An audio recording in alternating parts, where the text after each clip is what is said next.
Good morning, football fans, and welcome to 3 and Out right here on IE Sports Radio, your refuge for all that is sports. What's going on, y'all? Good morning and happy Saturday. My gosh, can you believe it? We are so close to the very end here. We've already reached the end of the regular season for everybody officially as of last week. Rivalry week was a lot of fun.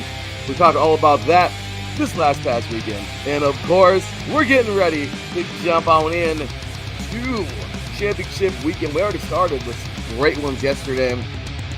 This is what I'm talking about. This is why I love when teams have a little heart and jump up, man. I'm sorry, some teams I'm looking at you. Some teams I am looking at you. Of course. North Dakota State, South Dakota State. Because if teams like JMU can jump up and win titles and Kennesaw State, I'm just saying, what is your issue? See what I mean? So I'm really excited, man. Loving the championship game so far. In high school, well, and then there were 2 in California, and well, there was a very, let's just say I didn't necessarily agree with the Max Scratch Top 25 again this year, but we'll talk about that in a little bit. And then, of course, we have 2 semifinals to play. Of course, that is in the 3C2A and the NJCAA. And then there were 4. That's going to be a lot of fun. Today, one team goes for a 5-peat. Yes, a 5-peat. That is College of DuPage. The Chaparrals are going for that 5-peat today in NJCAA Division 3. Also, we continue to roll on with the tournaments in D3, D2, and in the NAIA. And again, here we go in the FCS second round looming. It'll be a lot of fun. And we got a lot to get into with championship weekend in Division 1. Getting you ready for bowl season. Who's making the playoffs? Oh, I think I know one team. Tulane. And then, of course, talking about our NFL picks for this week because, well, the NFL is getting down to the nitty-gritty, and this is it. If you want in, do it now because the time is now. So here we go, y'all. You are now tuned in live to 3 and Out right here on IE Sports Radio, your directory for all that is sports.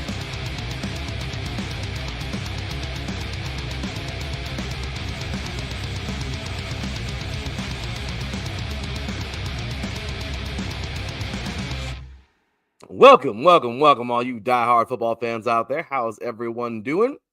Happy Saturday. Again, it is Saturday, December 6th, you guys.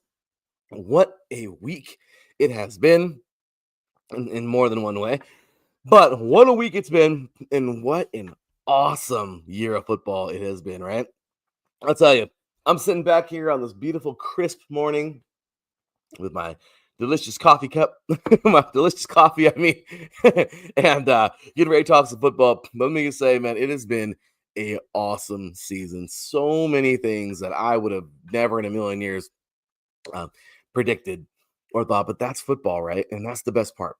We know we're wrong half the time, but we want to come on here and have fun and talk about it with you guys. When we're right, it's fun to talk about maybe why we said that. So I'll tell you, we, of course, me, talking about we. Who is the other? Well, I think you guys all know, of course, he is IE Sports Radio Hall of Famer.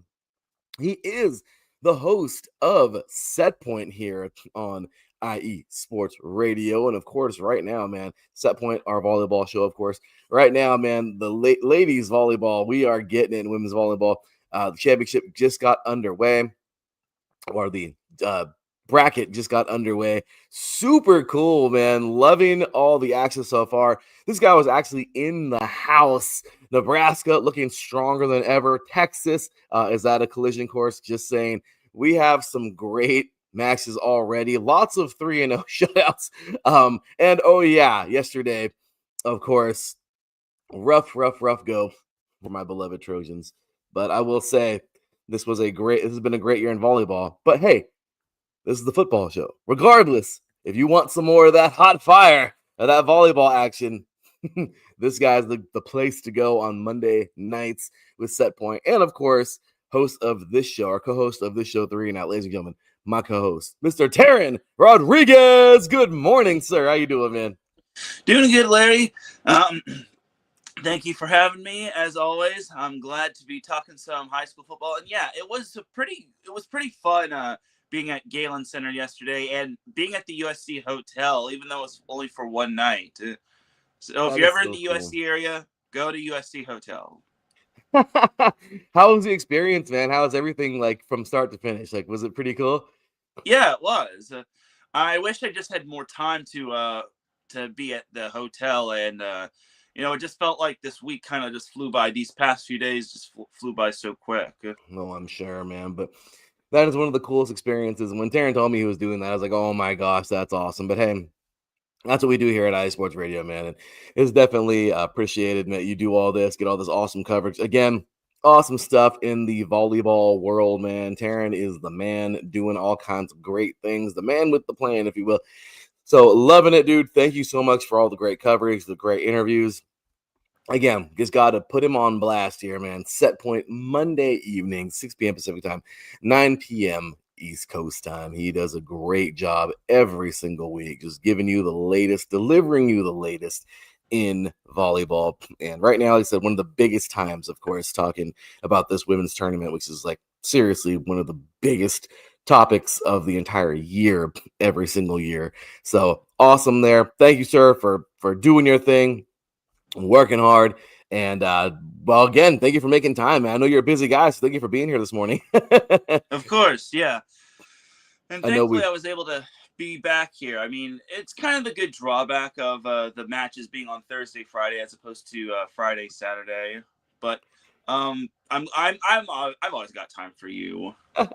hey, that's what this show is all about, man. And we appreciate you, man, for coming on. Like I said, last week we missed you with all the preview, with all the finals from last week. But man, what a crazy rivalry week.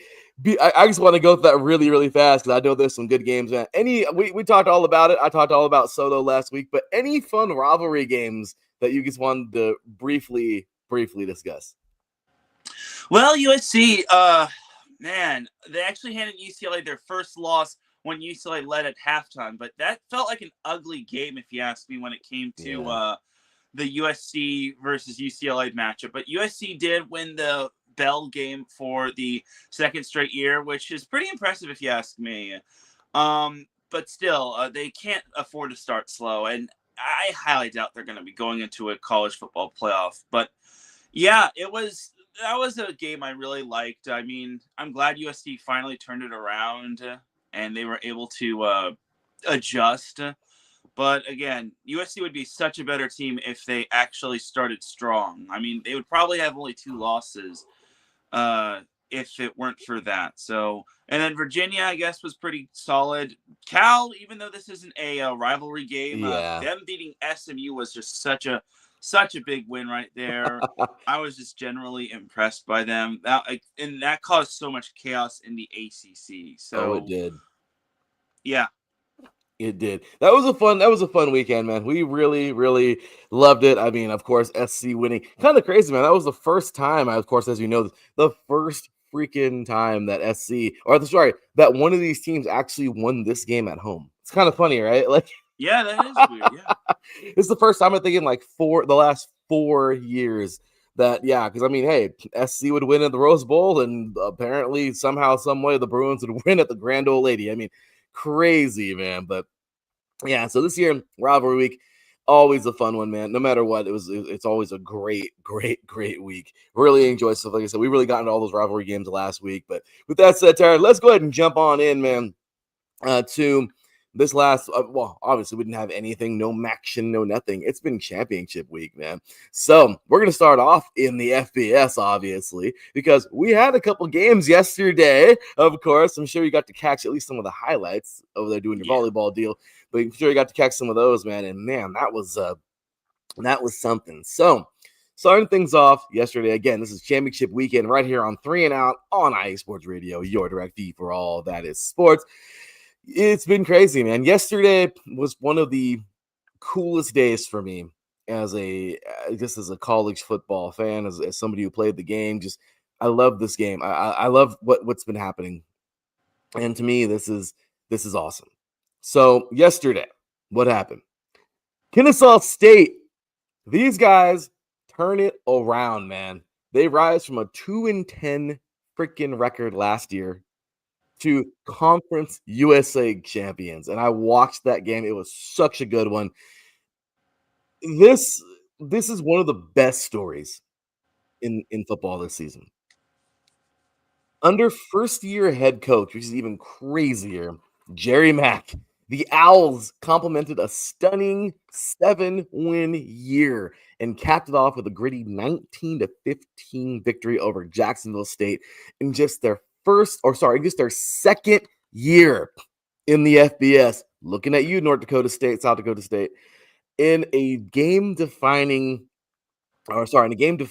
by defense and hustle plays, man.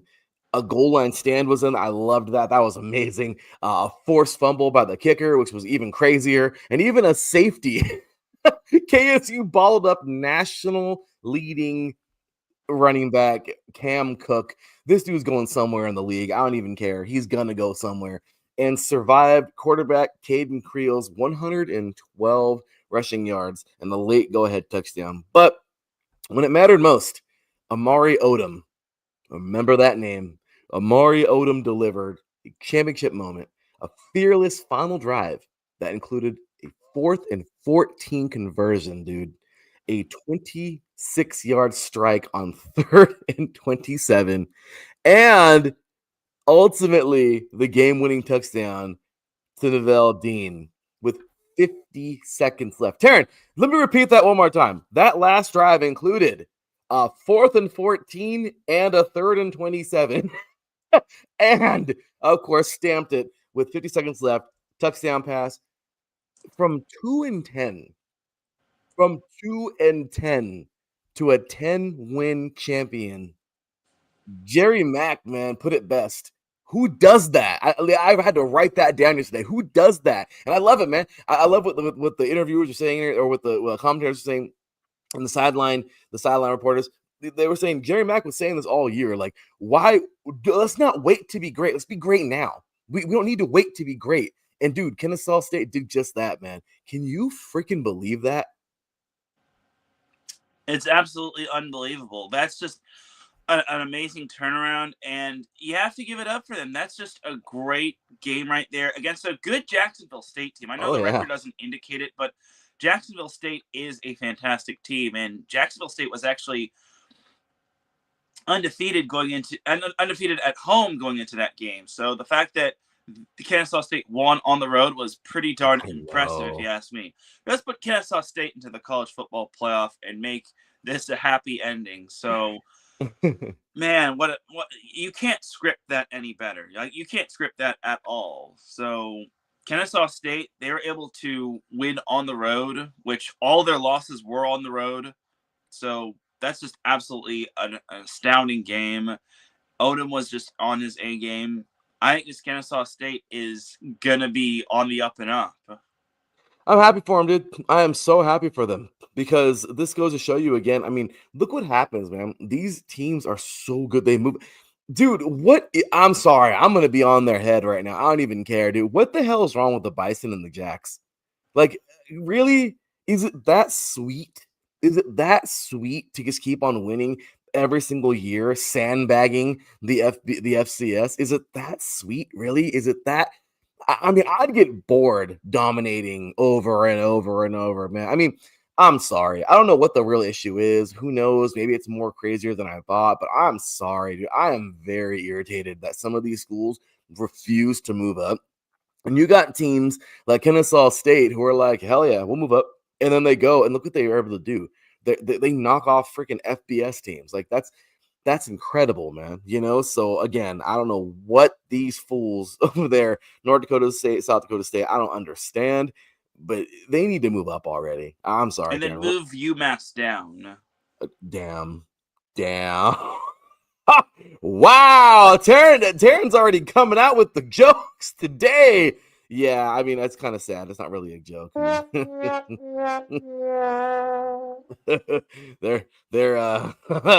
Babukamania. Hey, who that? Now, wow, it's a blast from the past. What's going on, bro? Glad to have him here, man. Great dude popping on in. Thank you, sir, for joining us this morning. But yeah, man, we're going to be talking about a team from his neck of the woods, as a matter of fact, right now, Tulane. But get into that really fast, man. Before we do that, yeah, poor UMass. Poor UMass. Anyway, but what a great feat there, man. What a great season for the Owls of Kennesaw State. I am really, really happy for this team. They played well, man. And I mean, I don't know. I mean, any last thoughts on this team? Because it's true. That'd be cool if they were to go to the playoffs. I don't think they'd last very long, but who knows, man? With the way they played, maybe they could. But I do know Amari Odom is a special player, and Coach Mack is a special coach, man. Yeah.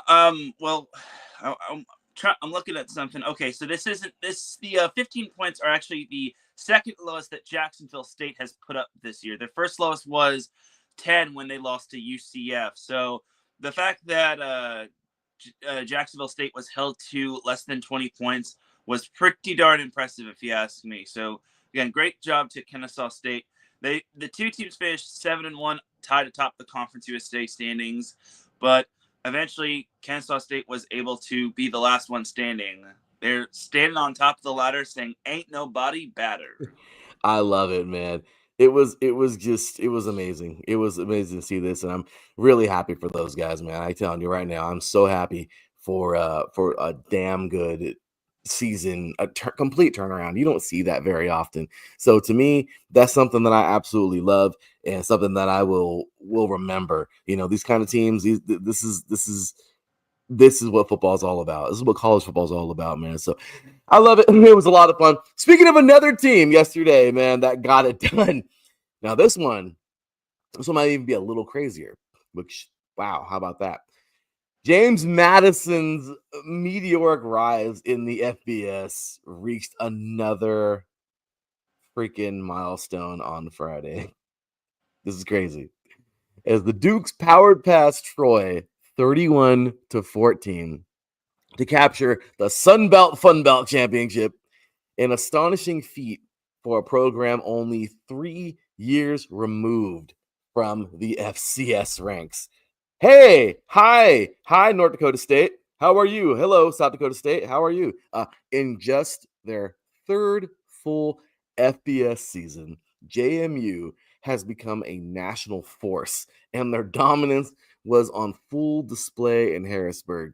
The Duke's defense overwhelmed Troy with 8 sacks, 14 total, 14 tackles for a loss, constant havoc, and a late scoop and score that sealed their 11th straight victory, which was awesome. Offensively, Wayne Knight exploded for 212 yards, including a 73-yard strike that flipped the momentum, while quarterback Alonzo Barnett added 85 yards and a touchdown on the ground, even when the Trojans threatened, forcing turnovers and keeping the score tight.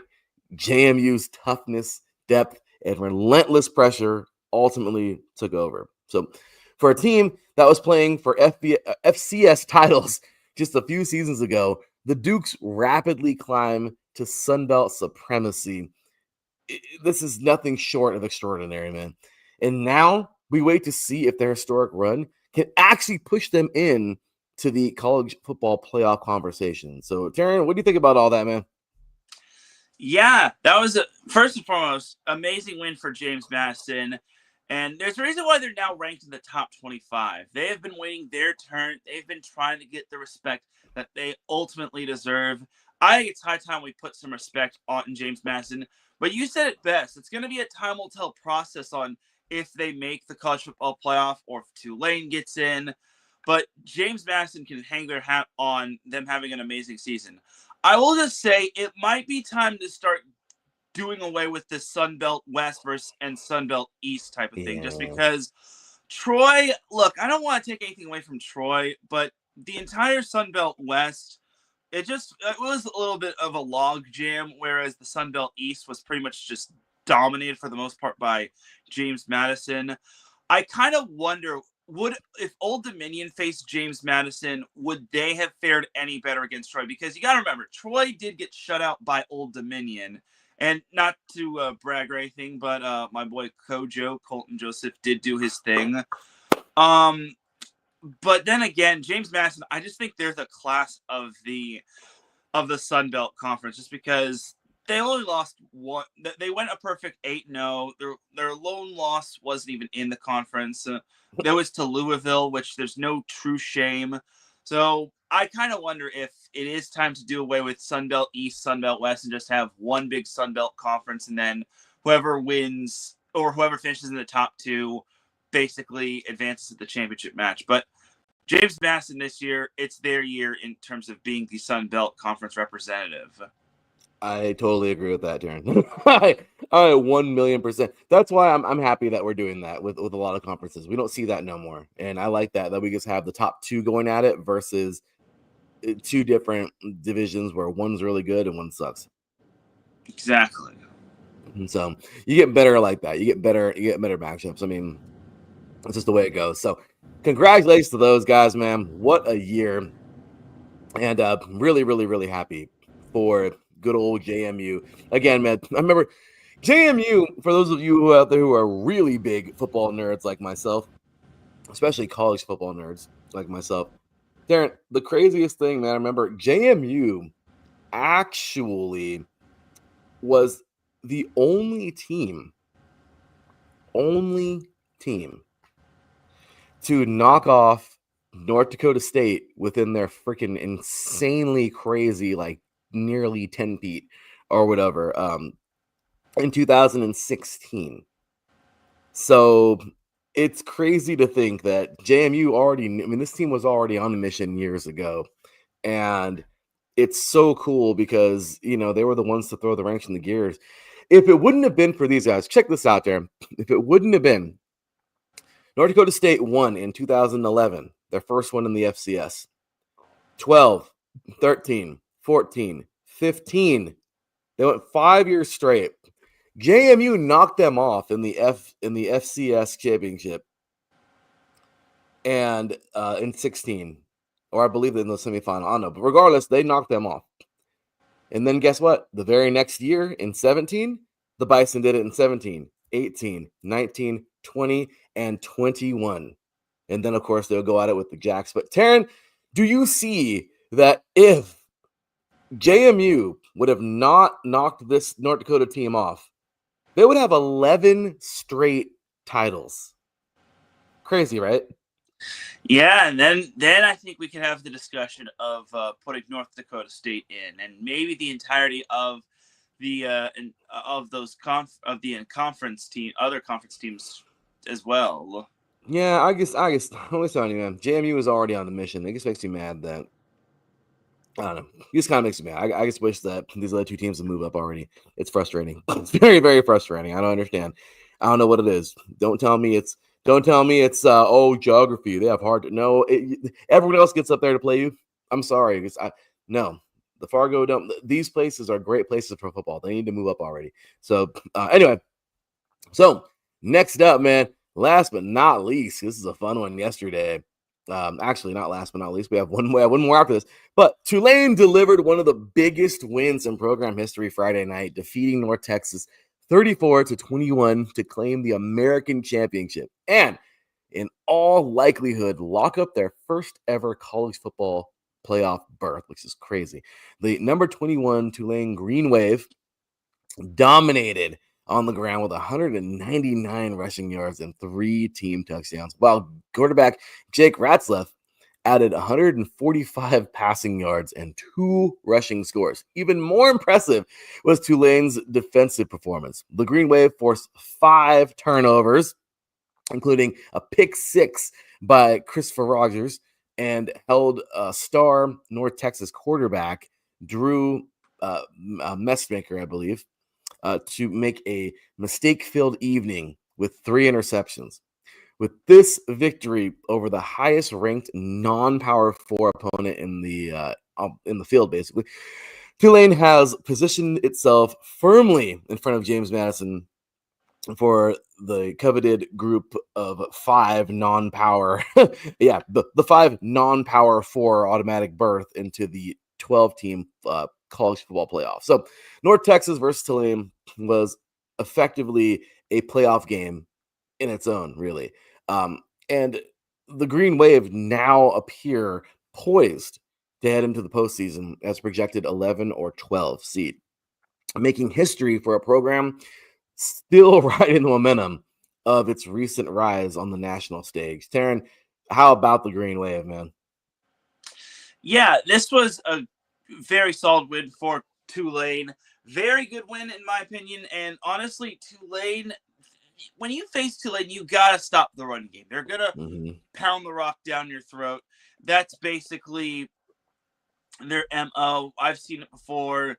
And Tulane definitely does make a great argument to be in the college football playoff. Their only loss was to Ole Miss, which there's no shame Mm-hmm. in losing to that, Mm-hmm. team. And then their other loss was against UTSA. But I think Tulane being the highest ranked, probably non-power 4 team is what's making them a great case to making the college football playoff in the non-power 4 category. So I think Tulane is going to be a dangerous team if they get in. If your run defense Mm-hmm. isn't on par, this team is going to run all over you.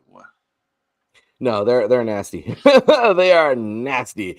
This is a great football team, man. And I mean, we've seen a couple years ago when they knocked off USC. Remember Oh in, yeah, don't in that remind me. that bowl game? I know I was pissed, but I will say, hats off to Tulane, man. They proved it there. They're not no scrub team, man. This is a good football team, and they've been proving it for a couple years now. So they make it. Congrats to them.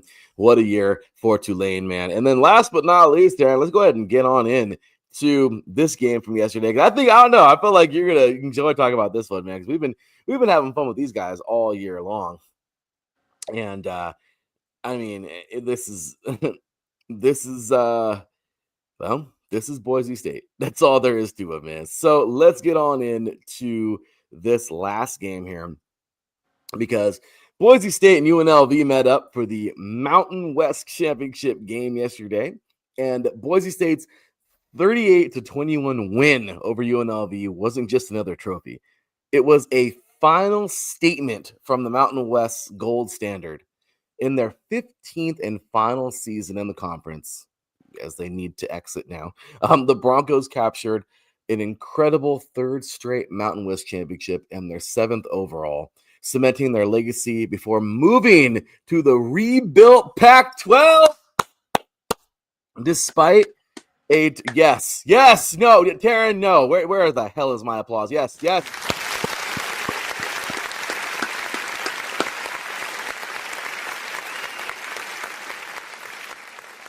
That's right. We're gonna get one of these, Teran. We haven't had one of these in a while. Yeah, I'm all for it. Yeah, we're yeehawing over here because damn Pac-12 needs to get back up there. But yeah, man. So despite a turbulent year that forced Boise State to rely on a local backup quarterback for key stretches, the Broncos once again rose when the lights were brightest. Maddox Mason set the tone with a brilliant first quarter. Offensive coordinator Nate Potter flipped the script with an aggressive aerial start, and 3 phases delivered when it mattered, man. So all 3 phases, personally, that's what I thought. All deliver when it really mattered. So Boise State controlled third downs, avoided costly mistakes, and leaned on its championship DNA. The kind of plays that comes from being the league's powerhouse for a decade and a half, because that's exactly what happened. In a year that tested their depth, identity, and expectations, the Broncos still finished their Mountain West era exactly where they've spent much of their history, on top. Darren, how about Boise, man? Yeah, this was a cherry on top type of ending for Boise State. In a year where the Mountain West Conference might have been the most balanced and most up for grabs, Boise State was able to rise above, because you got to remember, it was a 4-way tie for first place, and it came down to the computer rankings picking the champion or the championship match. And unfortunately for San Diego State and New Mexico, Boise State and UNLV were the 2 lucky recipients. But Boise State proved time after time that they are definitely the class of the Mountain West. and they're going to really do wonders in the Pac-12. I think this Boise State team is definitely something special. And you got to remember, this is a Boise State team that made the college football playoff last year and that had Ashton Genty, that lost to Penn State in the quarterfinals of the college football playoff. Mm-hmm. And then they were in a little bit of a massive rebuild. They were ranked to start the season, lost. They lost, I think, to South Florida. And there was just a lot of concern for this team. Everyone was Mm-hmm. wondering, is this team going to be back in the Mountain West Conference Championship match this year? They were, and they basically ended their little run on top. It was amazing to see, man. Congratulations to Boise again. These guys, they really worked hard. It's true, man. The depth was incredibly tested. It was pretty cool, man. And Maddox, this dude, Maddox Mason, man, he was so graceful. I just love it, man. He was so, yesterday, man, when they won, it's just genuine, uh, you know, after what is it called when they interview you afterwards, so I mean it was great. This team really rose the occasion, and it's awesome job by the Broncos, man. I really enjoyed the crap out of the season for the Mountain West, because you're totally right, man. I have never really seen the Mountain West this up for grabs before. It was actually competitive for the first time in a long time, but Boise State still stamped their mark on this conference, man. And I'm so proud of these guys. It's what a year, and I'm happy, man. We're remaking that Pac-12, and I'm glad, because it's crap. This is crap. We really do not need to be doing this, where teams just keep on freaking leapfrogging or jumping ship and everything like that. I get it. There was a particular reason of why that happened, but it's just really cool that this is happening. And Boise State, man, they're going to head on over, and it's going to be really cool to see these guys. So I'm really happy.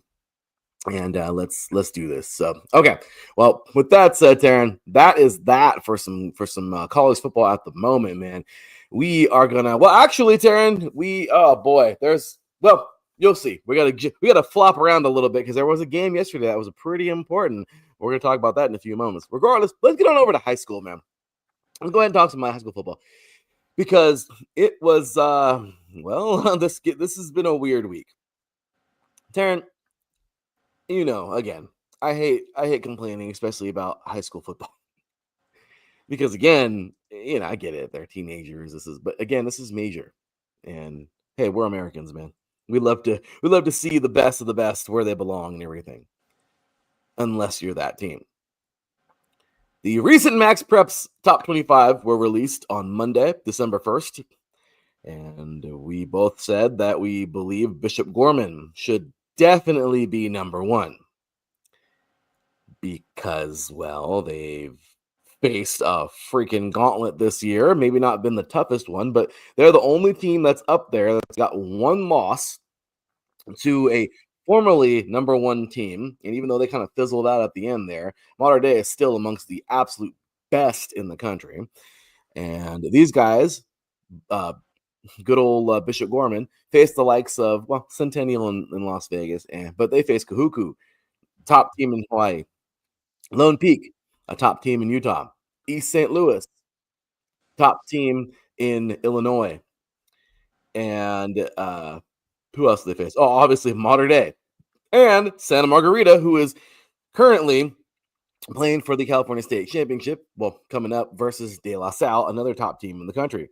Obviously, they ran to their league. They won another title, which is great, but it doesn't sit right with me that this 11-1 team is really good. And don't get me wrong, nothing wrong with Carrollton. We are high on them every single year. We are. But Buford, that's a big time school that I think I want to be playing next. But regardless, this year they just played a bunch of local schools, Taryn. It wasn't like it was a lot. These teams seem like they're all in Georgia, and that's it. That's it. They played Grayson and they knocked them out last week. Grayson, obviously one of the top teams in the country, and I get it. Where, oh yeah, you beat number one, you are number one, but why didn't that happen for Mater Dei then? Okay, that doesn't make any sense to me. And then North Gwinnett, they beat them yesterday, 48-21. And okay, cool, Darren. They're going forward in their bracket, right? The bracket, the GHSA in Georgia. This is a top bracket here. And this is it. They're going head to head with Buford for the championship. And that's pretty cool. Good for them. Okay. And it's Carrollton. Carrollton defeated North Gwinnett 48-21. Buford defeated Valdosta 39-7. And there it is. They're going to be playing next week for the Georgia what is that? The Georgia GHSA Class 6A title. I think that's the top in Georgia. But Taryn, it really doesn't sit well with me that this team, they're good. But how is Bishop Gorman not number one? Please try to explain that, or give me your version of that. Yeah, it just feels weird not seeing Bishop Gorman number one, just because. Well, look, they beat Santa Margarita, which not a lot of teams, which only a few teams have done so. Looking at Carrollton's schedule, I don't necessarily agree that it they feel like the number one team in the nation. I mean, but again, not trying to pile on Carrollton. I mean, it is what it is. You can only play the teams on your schedule, but who have they really beaten this year? That's my biggest gripe. Who have they beaten other than Grayson? Exactly. Like they haven't really beaten anybody of significance, in my opinion. But that could change next week. I mean, but still, it's like they've beaten nobody, and then they had a close one against Rome. No, not Rome from all the way over there, Rome High School. Taryn, I got so many points, and I'm gonna try to make this quick. But here's the case for Bishop Gorman being number one. Obviously, I guess I said a few of them, but their only loss, obviously, to Mater Dei by 4 points. Mater Dei is the top 10 team, arguably the best win in the country. Okay, beating St. John Bosco. Okay, then that was 28-24. They lost to Mater Dei. Okay, a one possession loss to an elite California Power is the best loss any team can have in the top 25. All right. Meanwhile, Carrollton beat Grayson. Yes, but they were nowhere near Gorman's national schedule. Okay. Another issue for me, which is insane, that St. Francis Academy is somehow number 2. That grinds my gears. Okay. I feel a little bit like Peter Griffin right now, but St. Francis lost to Bosco, who lost to Mater Dei, who lost Santa Margarita, and none of those scores were as close as Gorman Mater Dei. Gorman's loss is basically a resume boost. Okay. They destroy every local opponent. 44-7 in the state final, 7 straight Nevada titles, 16 since 2007, a nearly 20-year stretch of dominance. National powers are supposed to win local games by 30 plus. Gorman wins by 40 plus. Okay. The eye test is unmatched. This is my next point. Gorman is the fastest team in the country. All right. Loaded with D1s. These guys are incredibly good. Okay. Well, you can make an argument for that, but they're really, really solid. They're loaded with D1 skill players, elite in the trenches, a complete balanced team on offense and defense. I'm not saying that Carrollton's not that or St. Francis Academy. But again, you've seen Gorman battle tested, right? And Taryn, you're totally right. You can only play who you play, right? You only play who's on your schedule. But dude, I just don't know. But anyway, let me move forward now. So if you put Gorman on a neutral field with Carrollton, South Lake, and Santa Margarita, Gorman is favored in nearly every national power ranking model, except for Santa Margarita, even though they did beat them. But that would be a closer game, in my opinion, that you would give that to. They have the best loss and best post-loss response. After Mater Dei, they won out, blew everyone out. It's crazy, right? Looked like a national champion, closed with a dominant state title performance. Teams often fall off after losing the big one. Gorman, they get better. At least this year, they got better. So, Carrollton, at number 1, feels premature, if that's the right word. Carrollton is awesome, no question. Beating Grayson was huge, but that's one win, Taryn. Gorman has big wins every year, every schedule, every recruiting cycle, and consistently tests itself against Mater Dei, Bosco, Florida Powers, Texas Powers, elite regional teams. Carrollton got rewarded for timing, in my opinion. Gorman deserves credit for dominance. So if we're being honest, the real top three, and this is just me being as real as it gets. Tell me if you agree or disagree, Teran. It's okay to disagree. But this is the real top three, in my opinion. Bishop Gorman, number one, number two, Santa Margarita, and number three, Carrollton. Does that fit with you? Absolutely. Right? I mean, it just makes sense, Teran. I don't see it. So why? Because these three pass the national eye test before anyone else does. Even Max Preps knows this. I know they know this. They drop hints all season through their awesome write-ups, but the postseason chaos forced their hand numerically, I think. And I get it. Again, I love Max Preps, dude. I love them. I don't think we get things wrong sometimes, whatever. And they probably disagree with me right now with what I'm saying. And that's fine. That's what this is all about. I'm not changing anything. That's their website. We're using their website to look at their rankings. So yeah, I'm nothing to them. But I'm just saying when you look at it, it's like, come on now, do the math, put it together. But so bottom line, Teran, if the goal is to rank the best football team, not best resume, Bishop Gorman should be number one in the country. Okay, and they should be winning the state title the national championship this year. Ask any neutral coach, scout, or college recruiter who scares you the most. They will all say in this pack right here, Bishop Gorman, I think, more than the other two. And the reason why they wouldn't say Santa Margarita is because Bishop Gorman beat Santa Margarita. Maybe some would say that. I don't know. But all right, Terrence, so I just went on my rant there for a little bit, but please let me know what your thoughts are on all that. Sorry. Yeah, I think Gorman does deserve the number one spot. I mean, they literally went out to Southern California and beat Santa Margarita on the road, and they had an argument to beat Mater Dei. They definitely were so close, but unfortunately, just close just couldn't cut it, and they couldn't close. So I want to see what happens with Carrollton and Buford. That might be for the national championship. If Carrollton loses, then Gorman deserves the national championship, albeit they have one loss. I mean, not trying to slight Buford or anything, but I just think if you're number one, you got to prove that you're number one. So let's see what you got, Carroll. Carrollton's on the clock for not next week, but for the 15th. Well, I mean, I'll be interested to see what Santa Margarita could do in the state championship, because some are kind of writing them off, saying this might be De La Salle's time to end the Southern California's reign in Division One. But I'll only see it until I believe it. I'm with you, dude. I'm totally with you. And speaking of De La Salle, man, I mean, this is it. This is it. This is actually pretty cool. De La Salle, man, going head to head with Santa Margarita for all the marbles in the Open, well, in the state, that is, state Open Championship. This is actually be a good game, Teran. I just want to know it's going to be at Saddleback. I mean, it seems to be a very winning field this year for not only them, but the not only the home team there, but that's where a lot of titles are played. I don't know, Teran. Are you making your way over there?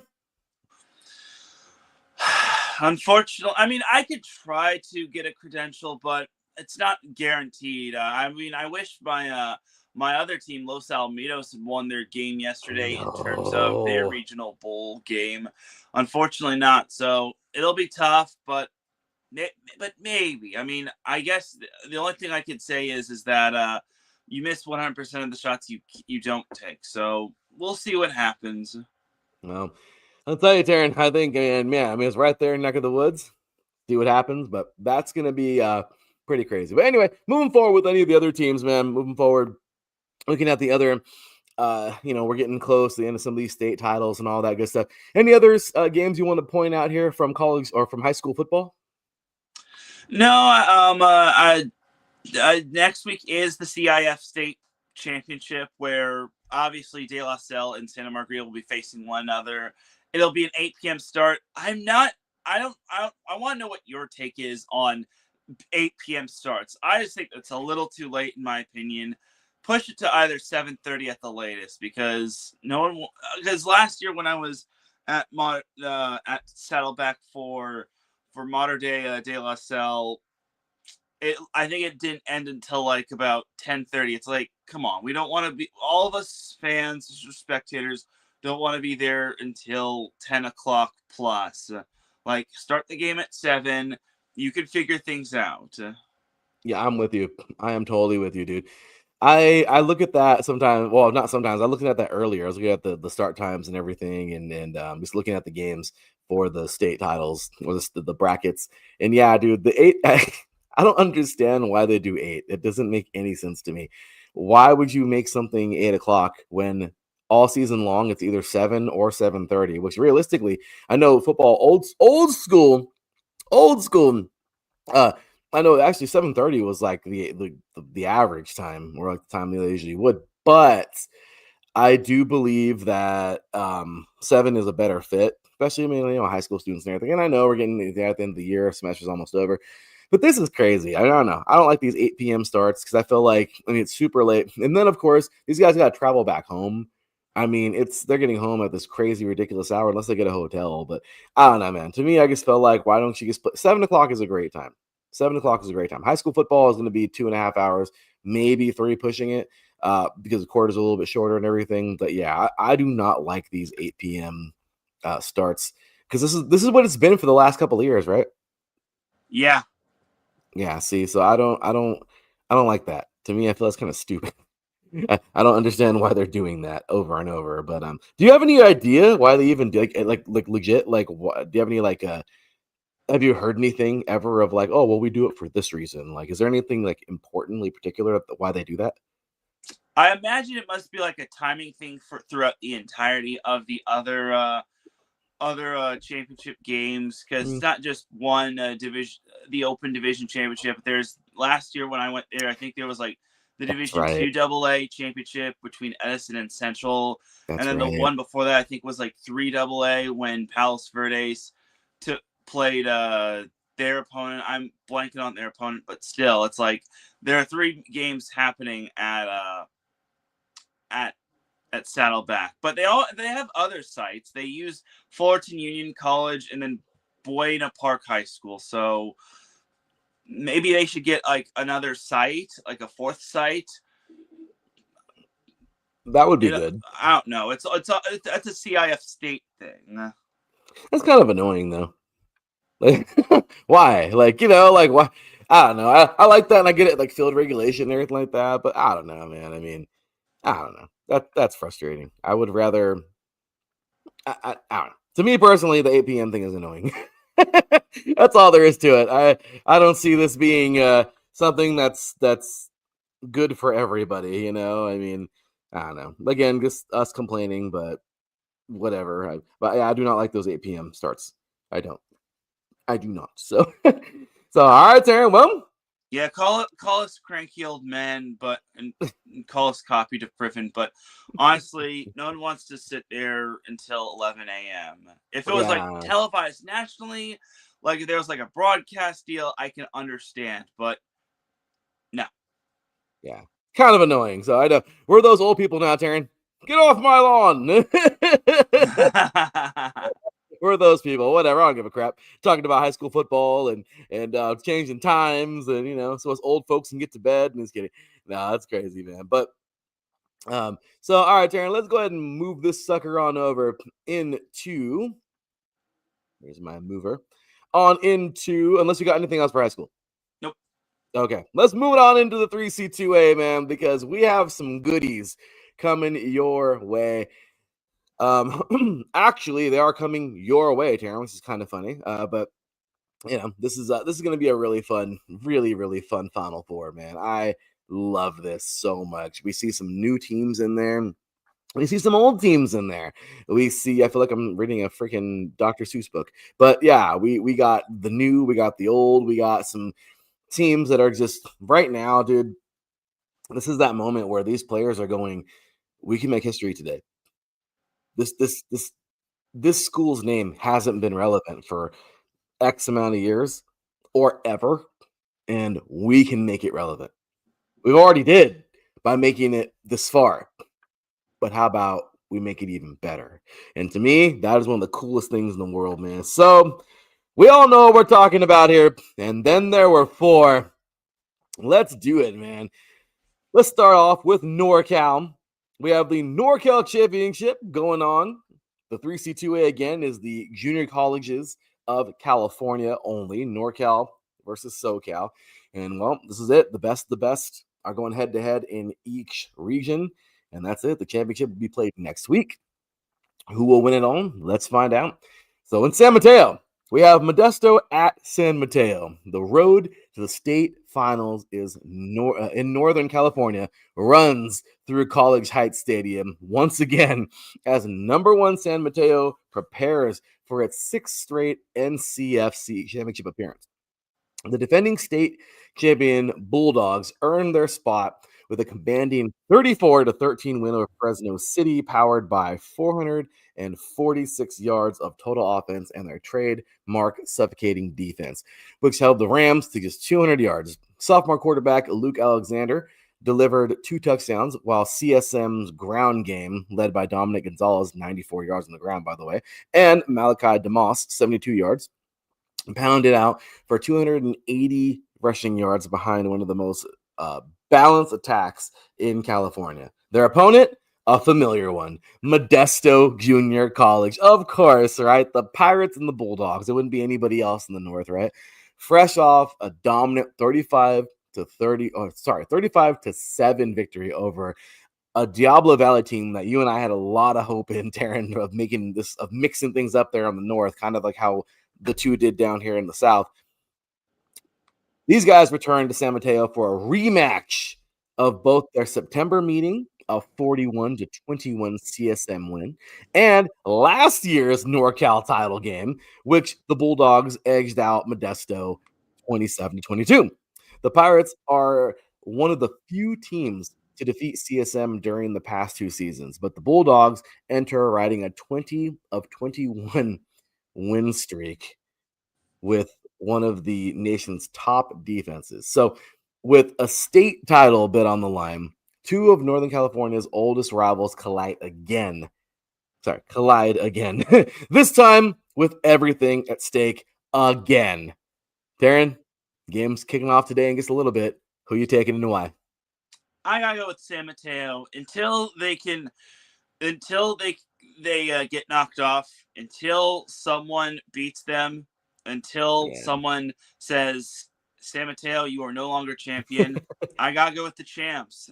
San Mateo has proven time after time against really talented teams in Northern California that they are the best Northern California team in the 3C2A football realm. So give me San Mateo.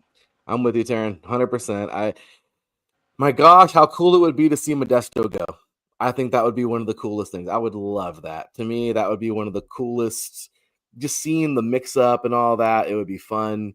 But honestly, dude, I just can't say anybody else right now. San Mateo has been dominant. And when I mean dominant, ladies and gentlemen, let's go ahead and take a look. And we're going to have fun with this too at the end of the year when we're done, Teran, you and I, again, for another season. And as these go, we're going to have a lot of fun with talking about the champions from previous years.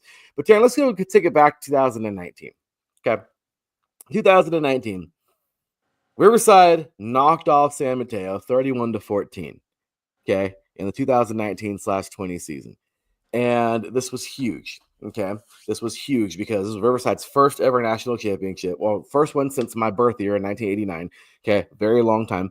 And they freaking did it after 30 years. They knocked off San Mateo. But San Mateo was there. The next year, COVID happened, sucked, didn't happen. And the very next year, okay, in 2021, San Francisco would knock off Riverside 22-19, and San Mateo did not make it. But in 2022, San Mateo would absolutely destroy Riverside in a game that I still don't want to remember, 55-0. So San Mateo was there in 19, not in 2020 because nobody was. 2021 didn't get there, but here we go again in 2022, and they beat the brakes off of Riverside. The very next year, Riverside hosted San Mateo, and 24-21, Riverside wins another national championship, their third in history. But San Mateo was there. Last year, it goes back up north. San Mateo knocks off Riverside in Coach Kraft's last year as head coach at Riverside before his son took over. And guess what, Teran? We talked about it, but San Mateo defeated Mount San Antonio, Riverside's rival, one of them, 43-11. So I think I've said San Mateo in pretty much almost every single final. I mean, we had COVID in like -1 year. San Mateo, like Teran says, these guys are champs. They've been in and around this championship game for a while, and until somebody knocks them off, it's happened, but it's very hard. I'm going to go with San Mateo as well. So yeah, big time stuff there. So alrighty, and then of course, let's get on to the South, man, because this is fun stuff. The 3C2A Southern California Championship stage is all set for a massive showdown in Huntington Beach as number 1 Golden West hosts number 2 Saddleback with a trip to state title on the line. This is an all Orange County battle today. The Rustlers enter a 11-0 enter off of 11-0 season and a fresh off of a miraculous fourth quarter eruption that turned a 10-point deficit into a stunning 56-38 rout of Ventura. Powered by freshman star Tanner Schmidt's 4-touchdown performance and quarterback Kuana K, which I still want to butcher his name, 5 scoring strikes. Saddleback arrives just as hot, riding an 8-game win streak after dismantling Mount Sac last week, 58-28, which I thought that was going to be a lot closer, but Saddleback is for freaking real. That's what I got to say. So a dominant ground attack featuring Kevon Clark and Darian Campbell. Both programs are chasing their first ever state championship, and with recent history favoring Golden West, winners of the last 2 meetings. Saturday's clash promises high stakes, high tempo, and the collision of 2 of the most explosive offenses in California. The winner moves on to face either, we talked about it, San Mateo or Modesto. We're both taking San Mateo for the 3C2A crown on December 13th next week. Teran, this one's a little bit harder, I think. Who are you taking? So basically, Golden West, in case Larry, you probably talked about this last week. Golden West needed a comeback in the fourth quarter to knock off Mount Sac was their opponent. Yep. Yeah, Mount San Antonio. So look, I'm picking Golden West, but if Golden West thinks they're going to walk into Rustler Stadium and they're going to get an easy win, they have another thing coming. And honestly, Saddleback is as good as advertised. I think Saddleback is the real deal, but I think this is Golden West's time to shine. I think it'll be a barn burner. I think it'll actually be closer than expected, but I got the Rustlers advancing. My only qualm with this is that I wish it would have been played at Orange Coast College, just because there would have been more seating for Saddleback, and I think it's just a better venue. So that said, I'm still taking Golden West. I'll take that. I'll take that. That's fair. Teran, I don't know what it is, man. I feel like Saddleback can really make this happen. Because, I mean, they knocked off Saddleback. But I will say this. I mean, they walked off Mount Sac. But I will say this. I've been pulling for Golden West all season long, especially after knocking off Riverside. I'm sorry. I got to go with the Rustlers all day long. Saddleback definitely has every chance to win this because they're a freaking good team. But to me, this is going to be closer than Modesto and San Mateo. I think this game could even go overtime. I mean, both of them are going to be really, really good. But yeah, dude, I got to go with Golden West. And next week, man, we're going to see the Rustlers and the Bulldogs, at least from yours and my opinion here. We're going to see those two go head to head. Let's see what happens, man. But I am really excited, really, really, really excited for this, man. It's going to be a really fun game. And man, too bad you weren't going to this one. Yeah. I mean, maybe I could have done. I mean, I possibly could have if I truly tried. If I wasn't so tired from last night, I maybe could have. Maybe I could have had a 3-and-out college game day at Golden West College, but that's just a little too much. Maybe next week. We'll see, though. Dude. Well, it's going to be a lot of fun, man, and definitely enjoying some 3C2A football. So there you go, guys. Enjoy the games today. Look on the 3C2A website. They'll have videos and everything on there. So, or the video, you can watch it live. So, Teran, let's move on over to the NJCAA.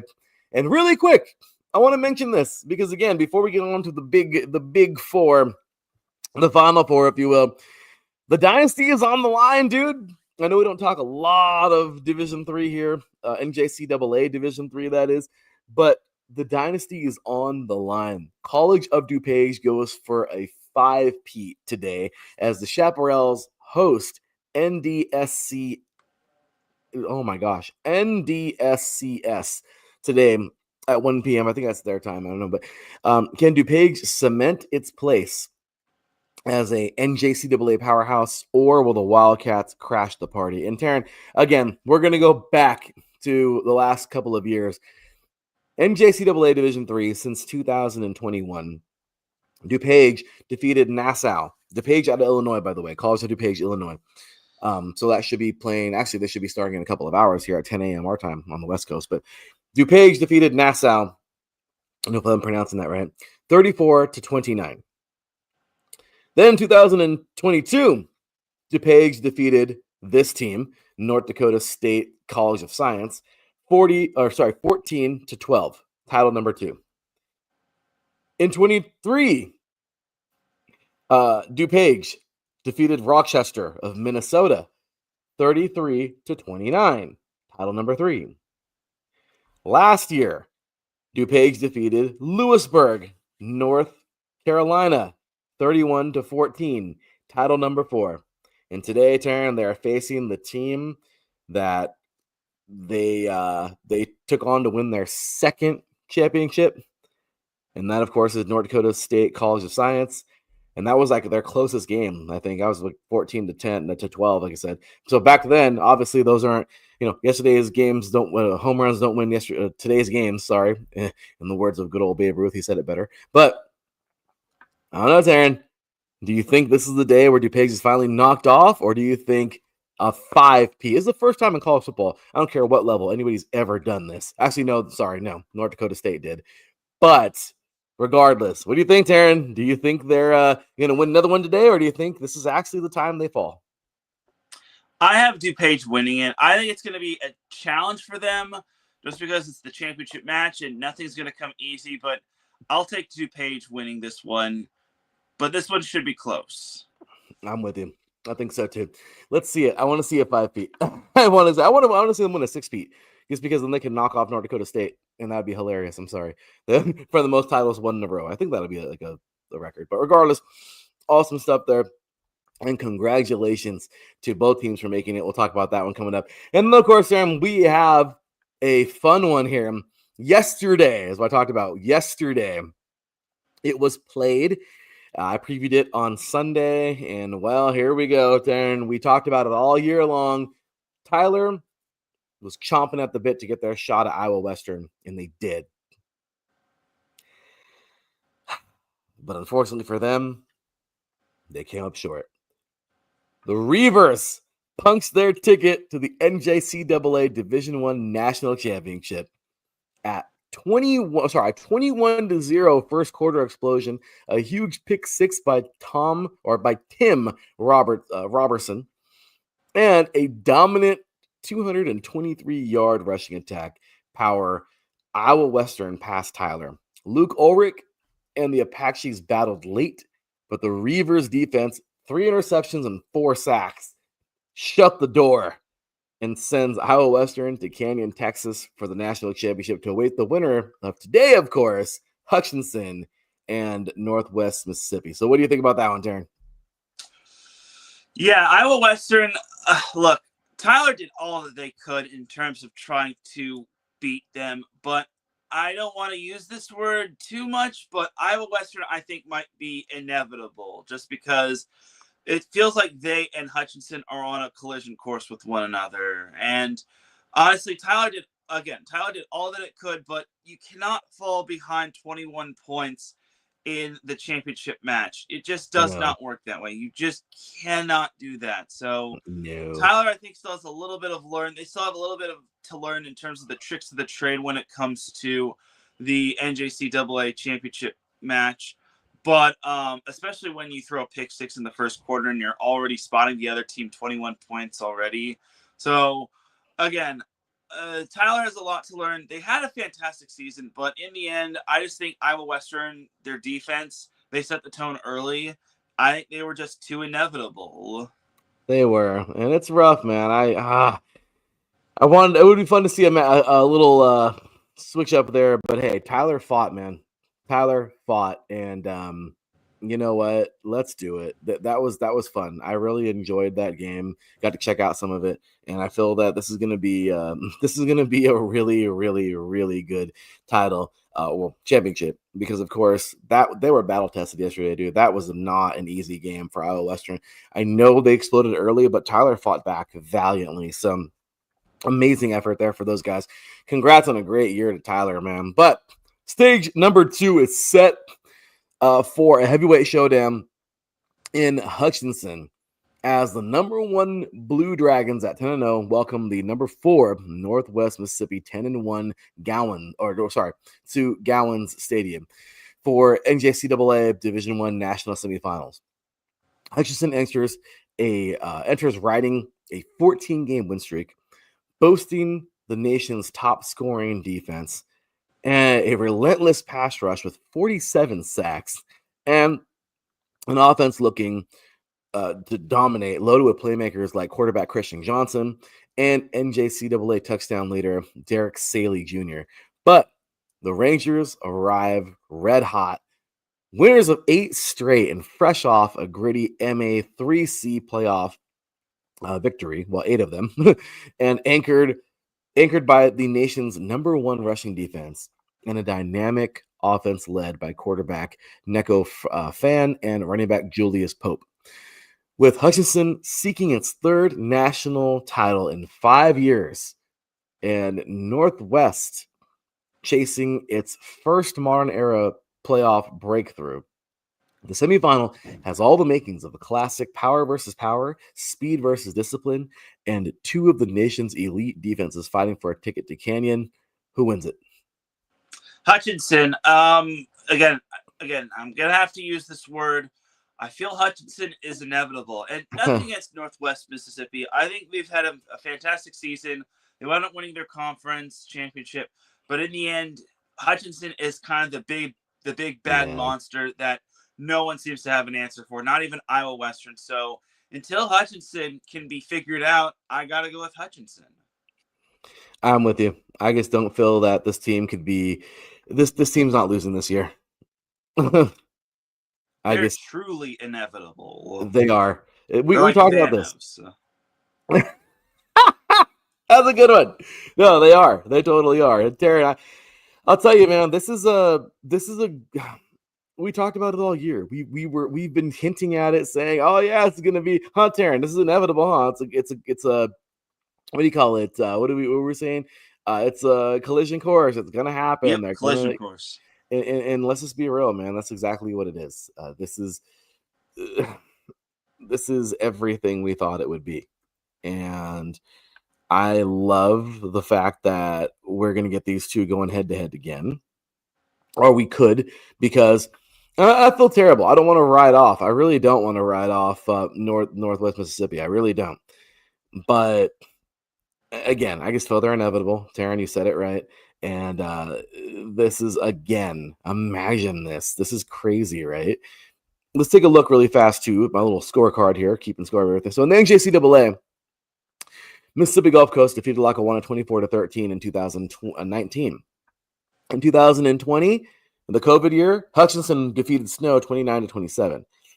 After that, in 2021, New Mexico Military actually defeated Iowa Western. That was a great year for the Bronco Busters. I think that's what they're called. After that, the next year, Iowa Western defeated Hutchinson, blew them out 31-0 in 2022. The very next year, Iowa Western then defeated East Mississippi 61-14 in 23. And then in 24, Hutchinson came back and they defeated Iowa Western 28-23. Hutchinson, again, has been in and around, man, this title game. And I really do believe that this team is full of tons of talent that can make this happen. So this is a lot of fun. This is a really, really cool game.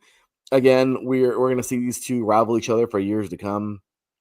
And there's no reason why Hutchinson should fall. I mean, but again, we don't know. This is crazy. And again, I feel terrible for writing off Northwest Mississippi, because those Mississippi teams are not freaking joking. They're very good teams, but when it comes down to it, though, Teran, you're right.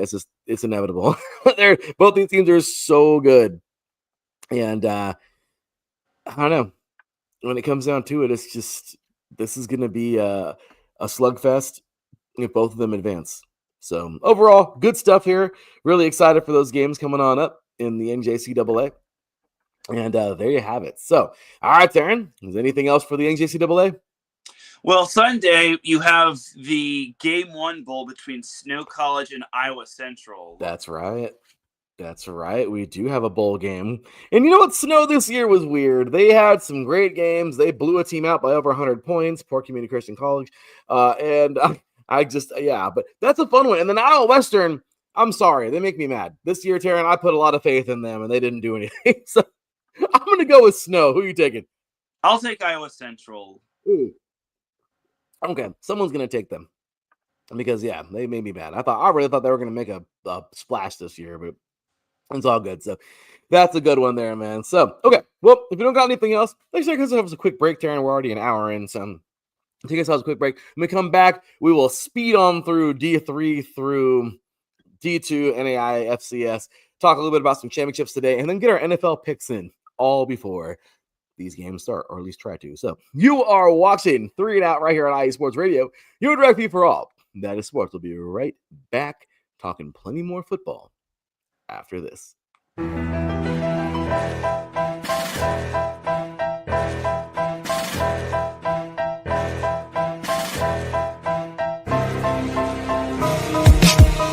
For the last 10 years, IE Sports Radio has been bringing you amazing content ranging from interviewing legendary athletes, coaches, and other authorized media personnel to building tailor-made shows dedicated to all major sports cities around the country. Make sure to follow us at IE Sports Radio on X, Instagram, Facebook, TikTok, and YouTube to keep up with the latest in sports and with all of our shows. Also, make sure to check out our daily updated website at iesportsradio.com. At iesportsradio.com, you can see our daily show schedule and check out all of our show pages with personal bios to learn a little bit more about each of our awesome hosts. In addition to our show pages, you can catch the IE Sports Radio blog, Hall of Fame, Fans of the Month page, and our merchandise shop, including t-shirts, tank tops, caps, long sleeves, hoodies, and more. For now over a decade here at IE Sports Radio, we've continued to be by the fans, for the fans, and we thank you all for your support and for making IE Sports Radio your direct feed for all that is sports.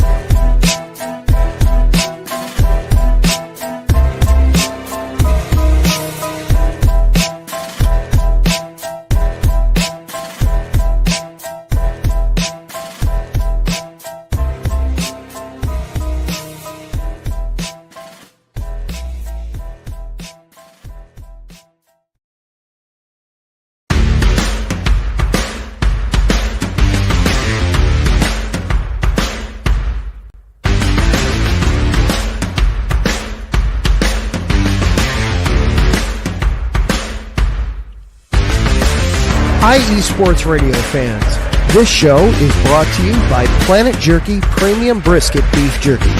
Planet Jerky is the official jerky of the 2022 California League champion Lake Elsinore Storm, single A affiliate of the San Diego Padres. This all brisket jerky has gluten-free options, contains no MSG, no sodium nitrate, is low in sugar, and high in protein. Go to their website at planetjerky.net and follow them on Instagram at Planet Jerky. Planet Jerky, the jerky that's on a whole other planet.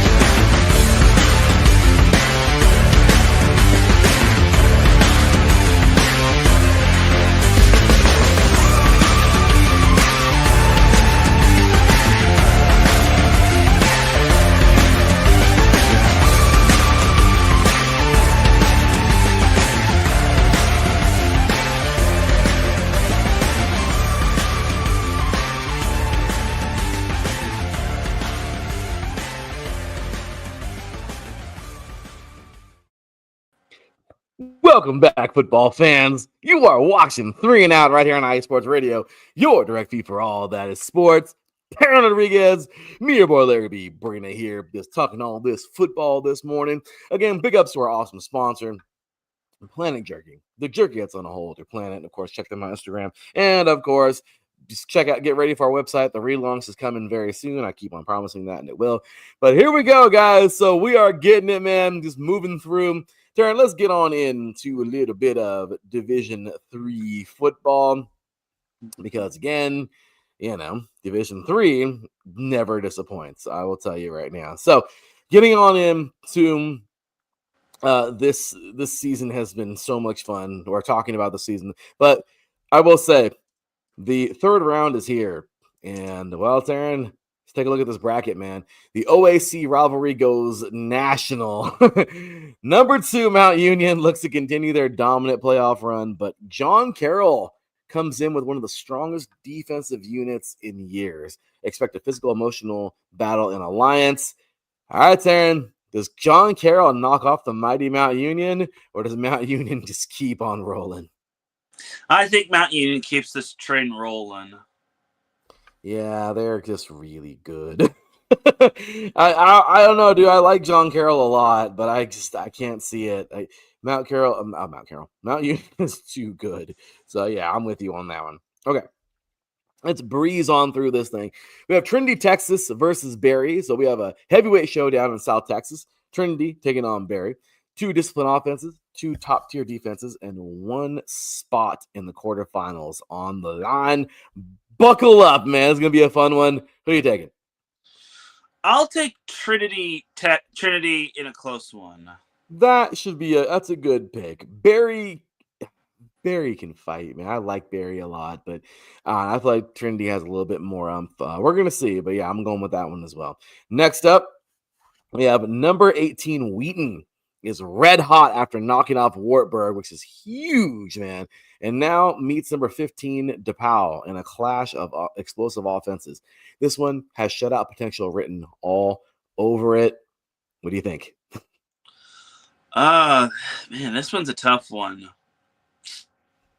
I'll take Wheaton, but in a close one. I think so too. I don't know. It could be a shot. I don't know. It could go any way, but it should be fun. Wheaton is a great team.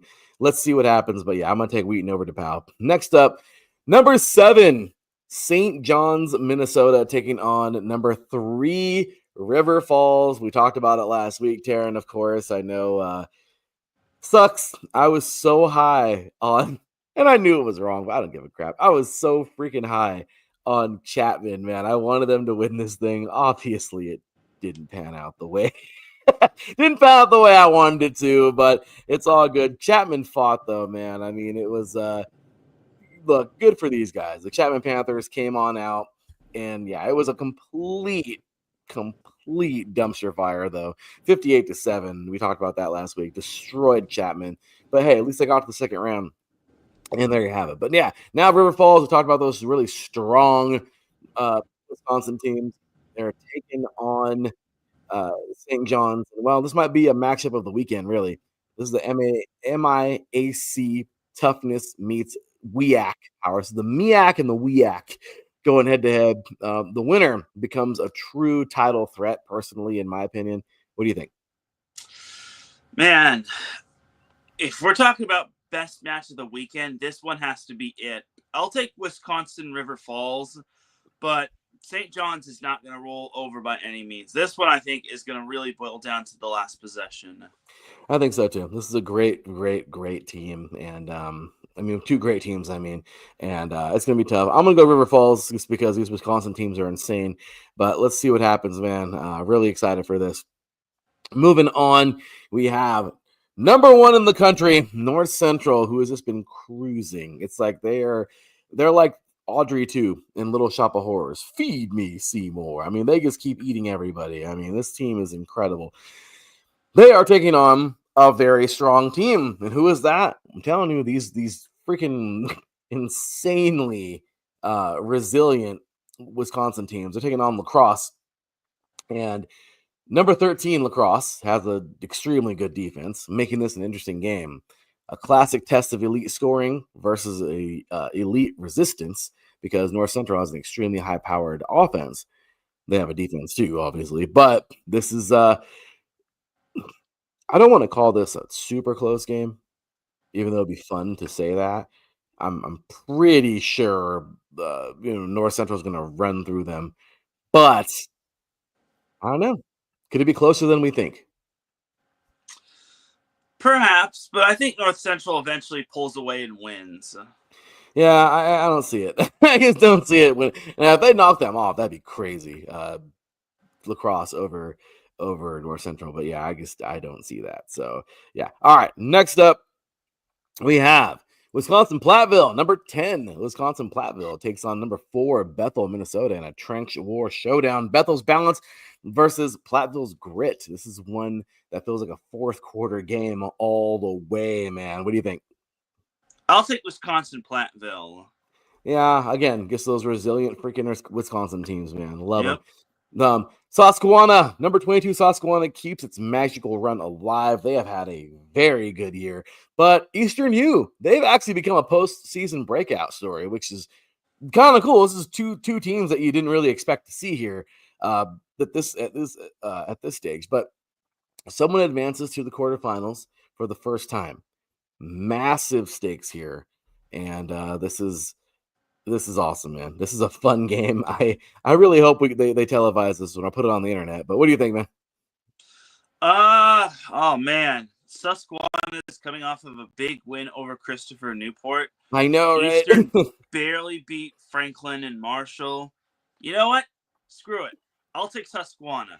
They're gonna keep this trend going. They're gonna keep their Cinderella story going. Give me Susquehanna. I love it. Let's do it, man. That's a fun one. I like that a lot. Susquehanna would be a huge one there. And then, of course, we have the last game here. Salisbury, number 12, Salisbury, that is, brings its option attack to face number 8, Johns Hopkins, and its high-octane passing game, a pure contrast of styles.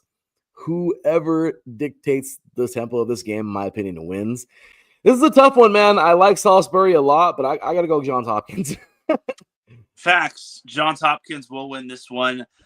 I don't know if they'll win too convincingly, but I think they should win fairly nicely. I think they won't cruise, but at the same time, they won't allow a close one. It'll be enough. Right, that's what I'm thinking. It'll be enough to win. So this is a good one. That's a good game there, man. So okay, well let's see if we're right next week. Breezing on to NCAA Division II now. All right, man. Well, we have some fun stuff here. This is always fun. The road to semifinals rolls through Pennsylvania as number 1 Kutztown hosts surging Frostburg State in a massive quarterfinal showdown. KU's explosive offense versus Frostburg's postseason test grit. Who punches their ticket? Who do you think? I'll take Kutztown. This one doesn't seem too complicated to pick. Kutztown over Frostburg easy. And Frostburg has been such a year. Had such a good year. I mean, oh my gosh, it has been. I don't know. I don't want to see it end, but I think it does end today.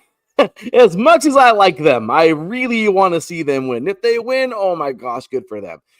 But as somebody who would like to pick a winner in this game, I don't know.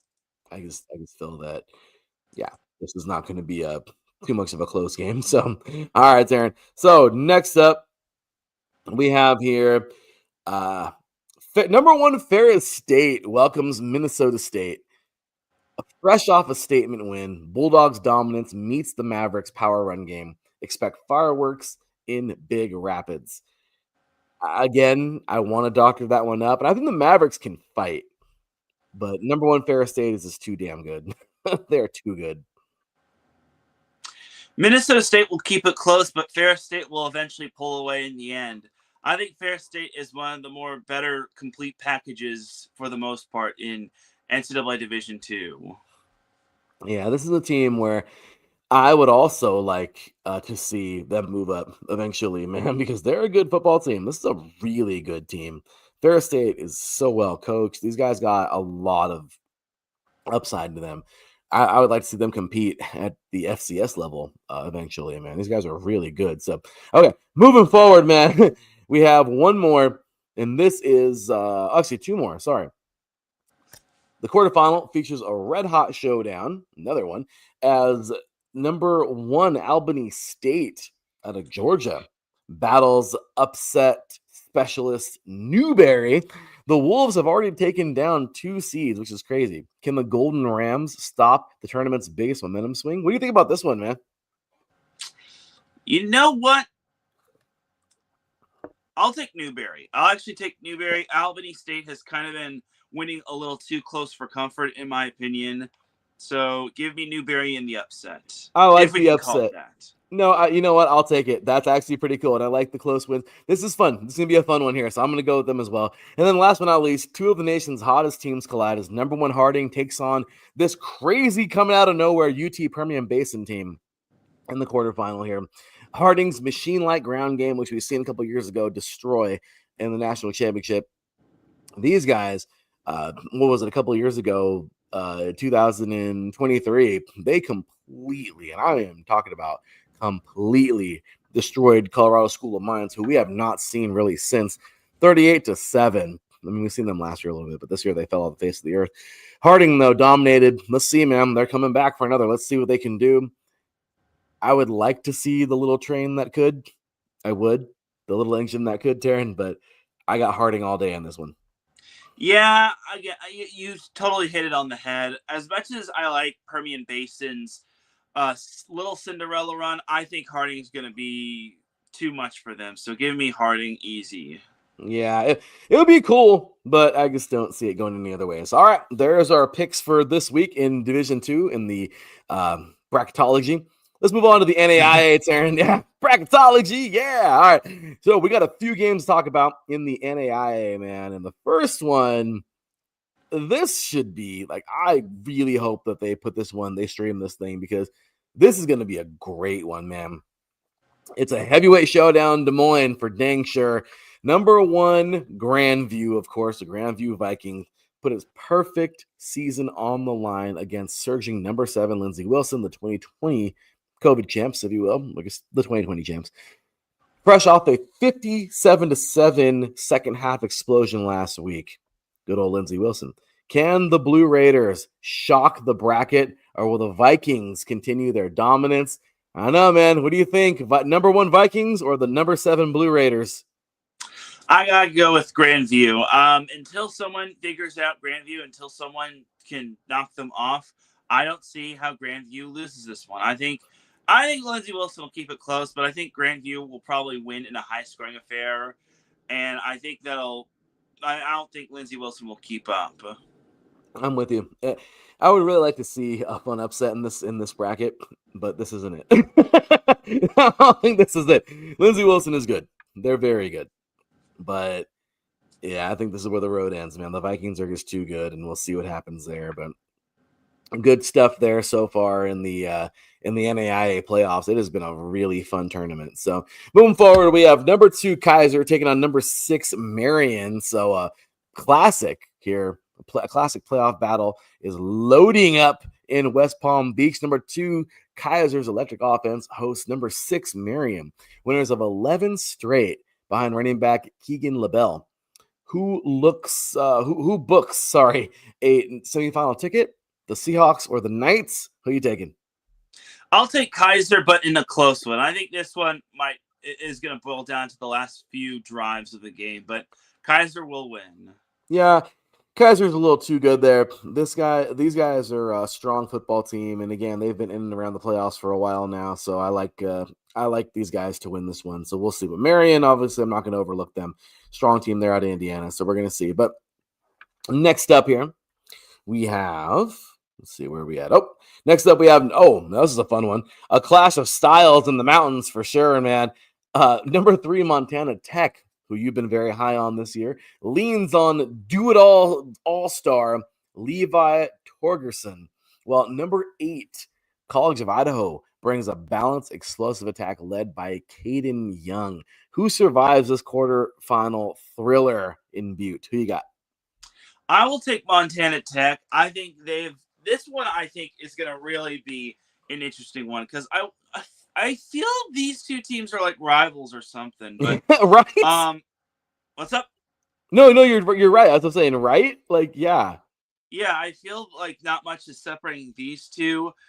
Montana Tech in a close one, in a thriller. Yeah, I can see that happening. Idaho is a great team, and we've been very high on them this year. But I feel like Yeah, Montana's a little bit stronger. Let's see what they can do. And then last but not least, Sunflower State Showdown for a semifinal berth. Number 4, the Friends Falcons, powered by Cavante Baker, face arch rival number 5, Benedictine, who obviously they've been a monster all year long. I mean, seeing Morningside lose this past week was crazy, but Benedictine, obviously, it was those 4 all year. Benedictine, Morningside, kind of. They fell out of it a little bit, and then, unfortunately, they just fizzled out in the playoffs. Of course, we had number 1, Grandview, and number 2, Kaiser. At the start of the year, we said those 4 might be the Final Four. Well, a little wrench in the gears here, but Friends becomes number 4. Benedictine drops to 5. It's pretty crazy. But whose defense seals last week? This crazy Benedictine offense, man, they sealed last week's win with a late interception. This might be the game of the round. Honestly, this is the probably the closest in my opinion. And of course, it's 5 versus 4, so it seems like it'd be the closest. Who do you think takes it, Friends or Benedictine? Oh man, this one, you said they're rivals, and yeah, you can never go wrong with a 5 versus 4 matchup. But I'll take Benedictine in this one. I think they have the experience in terms of being here, and I think that'll be the key to taking down Friends. But it'll be a really close one, but I think Benedictine squeaks one out in the end. I agree with that. Benedictine is too good. These Ravens, I think the Ravens, they're just a solid football team, man. I really like what they got going on this year. This is a true contender, I think, because it's going to be a really fun, dicey round. I think they can go pretty far. If they win this thing, they can go further, a lot further. So might even see them upset and get on to the final somewhere. So, all right. So there we have it. A little bit of NAIA battling going on there. Let's move it on now to the FCS, where, we'll talk about some teams that, again, need to move up already. But the road to Frisco runs through Fargo, because Fargo needs to, move on into the FBS. But regardless, here we go, man. North Dakota State hosts Illinois State after the Redbirds' dominant first round road win. Can ISU slow down the undefeated Bison machine? What do you think? Oh man, this one might be a little bit more complicated than normal. Can you imagine? North Dakota State is going to beat Illinois State. Yeah, I know, right? Can you imagine though if it was like that? No. Yeah, there's no way. I'm almost positive North Dakota State, because they belong in the FBS, they're going to go dominant. Yeah, dude. This team is too good, man. So, okay. Next up, now this is a fun one. A blockbuster in the making, as number 8 UC Davis hosts number 9 Rhode Island. 2 elite offenses, 2 veteran quarterbacks, and a trip to the quarterfinals at stake. Expect fireworks in Davis. Who are you taking? I'll take Davis. But here's the thing. Rhode Island has to go make a world round trip from the other side of the East Coast all the way down to Davis in Northern California. As good as Rhode Island is, I think Davis playing at home will be the key.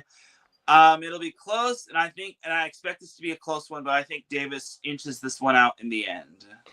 I want to see it, man. I like Davis a lot. Rhode Island's a great team, but you're right. That's a long trip. And overall, man, I just really, really like Davis. I think Davis is just the Aggies, man. They came last year. They were Final Four last year, weren't they? Like, they were really good last year. Actually, I think it was the Elite A. I think all the Dakota schools or the Central schools were in the Final Four. Yeah, they were there somewhere. Davis in the Final Four, but unfortunately, things happened. No, and it'd be great to see them there. This is a good football team, man. Like I said, the Aggies deserve it, and I really hope that they go far this year. So, of course, I'm taking the Aggies. Let's see what these guys do. So, all right, moving forward, Teran. The next one, Montana State and Yale. Obviously, Montana State doing something that's not easy. A couple weeks ago, knocking off Montana in good old Missoula. They head back to Bozeman with victory on their backs, and they're dominating here in the playoffs. They're looking good. But here we go. Well, they're not dominating, but fresh off of a 43-42 thriller, Yale heads west to battle number 2, Montana State in Bozeman. The Bobcats look dominant, but the Bulldogs are rolling with momentum and belief, and boy, they believe. So, Teran, we've been talking about these Ivy League schools all year. Unfortunately, Harvard made its exit last week. Yale, man, the only team still there from the Ivy League. They're fighting to stay alive, but is this where it ends? Well, let me tell you about Yale. Last Ooh. week, they had maybe the most improbable comeback ever against Youngstown State. I was watching this game, and I was thinking, and I saw Youngstown State was beating the brakes off of Yale, and I'm thinking to myself, all right, well, it was a good run for Yale. It's time to pack it up. Let's go home, that sort of thing. Not so fast, my friend. Yale had themselves an amazing comeback. They only put 7 up in the first half. They managed to put up 36 in the second half, which I thought was massive. They put up 21 points in the fourth quarter, which, look, I was foolish to kind of turn off the TV or switch it from that game. So I gotta give Yale their flowers. That said, Montana State is just too much, and as great of a run that Yale has had representing the Ivy League, I just think that Montana State is going to win this one. I feel they'll win convincingly, and that's no knock on Yale. I just think that Montana State is just too good. They are. And I really do like Yale. Yale is awesome. That's crazy, man. That's super crazy that they even did that. They came back and won that thing, which is crazy to think. But yeah, Montana State, unfortunately for them, is not Youngstown State. And I don't know. So if they get down like that, I don't know if they're going to come back, but it's going to be a really fun game. Regardless, if Yale wins this thing, I really hope they go all the way. That's amazing. But I got the Bobcats in this one, but let's see how it goes, man. This is a great game. This is a really, really fun one. And this is definitely one of the ones that if you guys catch it on your TV somewhere, man, you're going to want to watch it. It's a great one there. So, all right, man, let's go ahead and move it on into this next one. We have Texas Showdown time. Number 7, SF Austin takes on Abilene Christian, who blasted their way through round number 1. Hard-hitting, high-scoring, and personal. This one's gonna have eggs. This is gonna be a fun game, a Texas battle. Who you got? I'll take Stephen F. Austin, but it'll be a close one. You said it best. It's kind of an in-state rivalry matchup, even though I don't think they're actually rivals, but I think Stephen F. Austin gets the job done. Yeah, I think so too. Stephen F. Austin is a great team, and there's a lot of upside there. It should be a fun one, regardless. This is going to be a lot of fun, and big ups to Abilene Christian for making it. We'll see. Next up, we have a really fun matchup, man. Number 5, Lehigh. They put its undefeated season on the line versus number 12, Villanova, who just dropped 52, in round number 1. This is momentum versus perfection. Who you got? I'll take Lehigh. As good as Villanova's win is, you kind of have to remember that the Ivy League kind of had a little bit of a slow showing to start. I mean, you saw Yale needed a massive comeback against Youngstown State, and then Harvard. As good as they were in the regular season, I just think that the postseason was kind of the regular season was kind of their ceiling. But that said, Villanova, as good as their offense is, Lehigh is just on a mission. And until someone knocks off Lehigh, I can't pick against Lehigh. So give me Lehigh. I'm with you. I think so. Lehigh, great pick there. Solid football program, man. Next one, another team who moved up again. Because I keep on talking about them. Just like their second year, I believe. Tarleton State, man. Number 4, Tarleton State. They are dominating from Division II there. Moving on into the FBS, doing well. They welcome surging North Dakota, the Fighting Hawks, fresh off a statement win over Tennessee Tech. UND is peaking, but the Texans, man, are 11-1 and dangerous at home. Who you got? This one, I think, is an obvious one. I'm taking North Dakota to win. Okay, I agree. It's a good one. It's a good game, but yeah, I guess as bad as I want to see this, I think Tarleton State ends here. But this is still an amazing story, and I would love to see this team continue to win. So if they win today, I'll be cheering them on. But yeah, I don't see this going any other way. Next up, we have Mercer in South Dakota, man. A bruising battle awaits number 6 Mercer. They visit number 11 South Dakota State, man. USD dominated in round 1, but Mercer's defense has been nails all year, man. So smash mouth football incoming. What do you think? Yeah, you said it best. Smash Mouth football's Mercer's style, and I think that style is going to take down South Dakota. I think South Dakota can hang with Mercer, but I think Mercer will just be too much.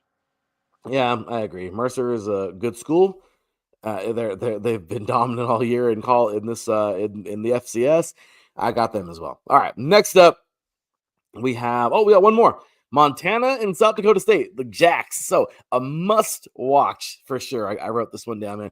Number 3 Montana hosts number 14 South Dakota State, who had a little bit of a rougher year than usual in a rematch of FCS Giants. So the Grizz are coming off a rivalry heartbreaker, which is huge. Of course, I talked about that right now with them and Montana State. And then good old South Dakota State, they're coming off a massive win.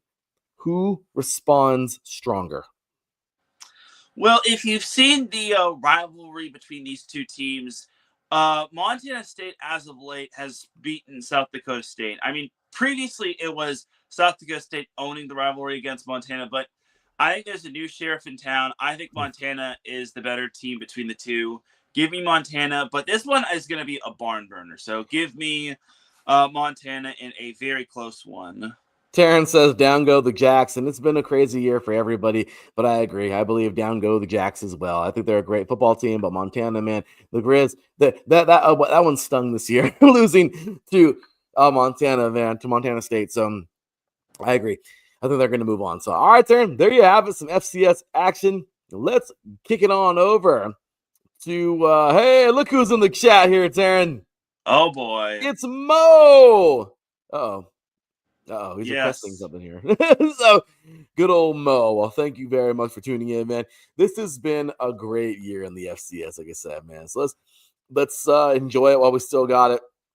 But Teran, we're moving on over into some FBS action. You ready, man? This is gonna be fun because, well, we already talked about it for today, earlier today, talking about yesterday's craziness, man. That was wow, fun stuff again. Kennesaw State getting it done, man. Freaking brand new into the FBS, and they're winning titles, and amazing.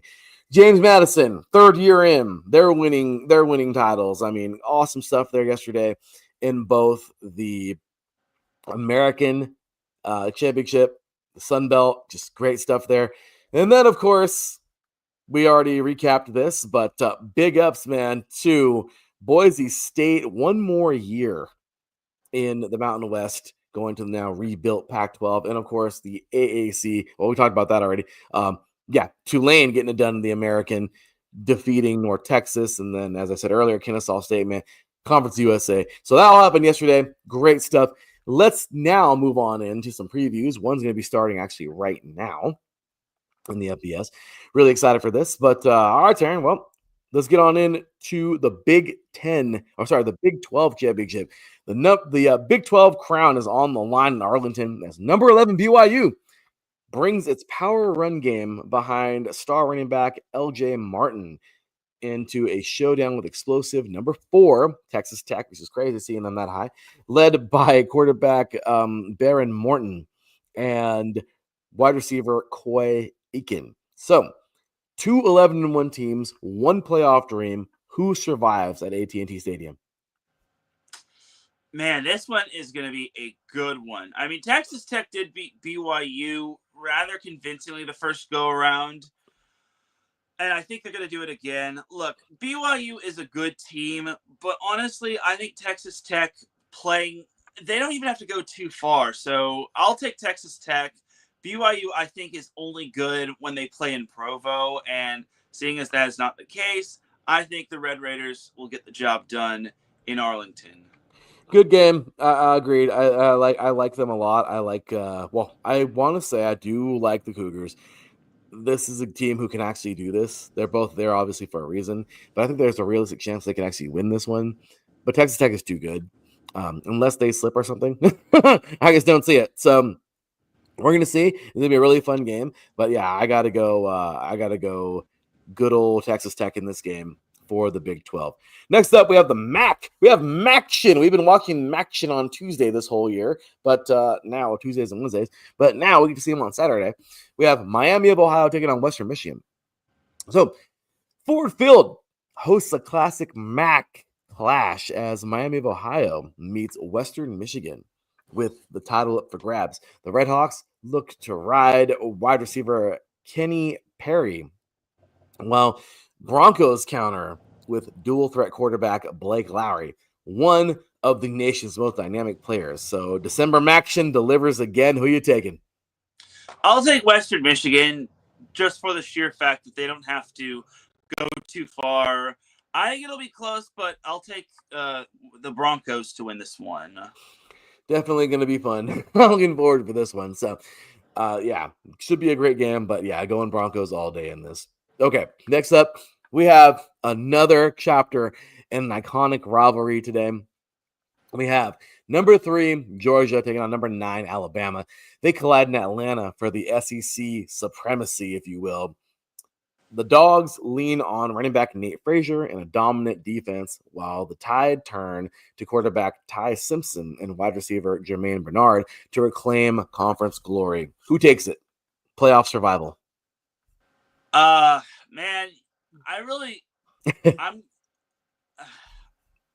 man. I know. You know what? I don't like having to pick this team, but I think Alabama gets it done. I think they're the only team that can take down Georgia, in my opinion. I mean, Georgia has a good defense. Georgia has the benefit of not having to fly out, but there's only one team that's beaten them this season, and that's Alabama. I think Alabama has the formula. They have the blueprint to take down a team like Georgia. So give me the Crimson Tide. Again, I'm not the biggest Alabama guy, but I think they get the job done against Georgia. That is awesome. This one's a tough one for me. I got to go Georgia. I feel like obviously they're hurting. They're mad. I mean, obviously that happened to them. They lost to Alabama this year. This is going to be a really fun game, Teran. But my gosh, if Alabama pulls this off, here we go. But I don't know. Let's see. Let's see if Kirby Smart can knock off his former team again. And this would be a fun one, man. But yeah, I'm going to go Georgia. So finally, we get one where we have different thoughts on. But I love it. Good game here. Should be a lot of fun. Let's see what happens. SEC never disappoints for sure. So, all right, Darren. And then again, we have here the Big Ten Championship. History awaits in Indianapolis as undefeated number 2 Indiana faces undefeated number 1 Ohio State for a Big Ten title and the number 1 seed in college football. In overall, college football. The Hoosiers rise meets the Buckeyes juggernaut offense led by quarterback Julian Sand. And of course, phenom wide receiver Jeremiah Smith out of Chaminade Madonna down in Florida. A true heavyweight collision. Who you got? Oh, man. This one could be a national championship preview. This one is the granddaddy of them all. Oh, man. It doesn't get any better than this. The undefeated Buckeyes, the undefeated Hoosiers, the number 1 team in the nation versus the number 2 team in the nation. I'm going Ohio State, but this one will be really fun. I think Indiana's going to need to answer the bell in terms of their defense. So I'll take Ohio State, but don't be surprised if Indiana does pull off the win. Again, Indiana does have the benefit of not having to leave and fly on a plane to the site. But I think Ohio State is built for this. And remember, they're the national champs. So they are. There you have it. Yeah, good old Ohio, man. Ohio State is just a dominant team. I can't see them. I can't see them losing this game. As much as I would love to see it and them knocking off Indiana. I mean, I'm sorry, Indiana knocking off Ohio State. I would love to see that. I just don't. I don't see that. I just don't. Ohio State is too dang good. This will be fun though. This will definitely be a lot of fun to watch. So I'm excited for this one. So all right, man, here we go. So before we go into the NFL and get our picks really quick, best game of the day. What do you think? I'm talking about everything, all levels. What do you think? You're forgetting one game from the FBS, the ACC championship game. Oh, well, forgetting. Sorry, I was too. To me, that game sucks. I'm sorry. It's just so That's irrelevant. Like the toilet bowl of the Power 4 teams. It is. I was so ready to dive into like the best game of the day. Yeah, and here it is on my notes at the very bottom. Like it. Yeah, this game is annoying. The ACC is so irrelevant. I'm telling you, man. The Pac-12 should be. I mean, seriously, the ACC should have gone with it. I'm sorry. This is you have the mighty U, Teran. Yeah, the mighty U is in the ACC. I'm sorry. The ACC it used to be good, but who's gonna win, Teran? Florida State? Are they gonna? I'm sorry. This is nonsense. But anyway, yes, Teran. Thank you for the correction there. We do have one more FBS game. I actually just tweeted it too. I didn't even. That's how irrelevant it is. I actually just tweeted about it and I already forgot about it. That's hilarious. I'm sorry. Wow, that's the first time that's actually happened. Maybe a few times, but so a surprise ACC title matchup highlights Charlotte as Duke aims to complete a magical run behind quarterback Diego Mensa, while number 17 Virginia counters with star running back Jay Taylor and a balanced attack. The winner claims the ACC crown, and maybe a ticket to the college football playoff where they'll probably lose in the first round. Teran, who do you think is going to win this game? Well, let me add some context to this whole thing. Duke got into the championship because they finished in a 5-way tie for second place with SMU, Miami, Pitt, and Georgia Tech. Do we see those other 4 schools that I mentioned? They were all left out, and Duke was the fortunate one to basically make it into the championship game. That said, even though Duke is at home, quote unquote, it's in North Carolina, I'm going to go with Virginia. I mean, come on.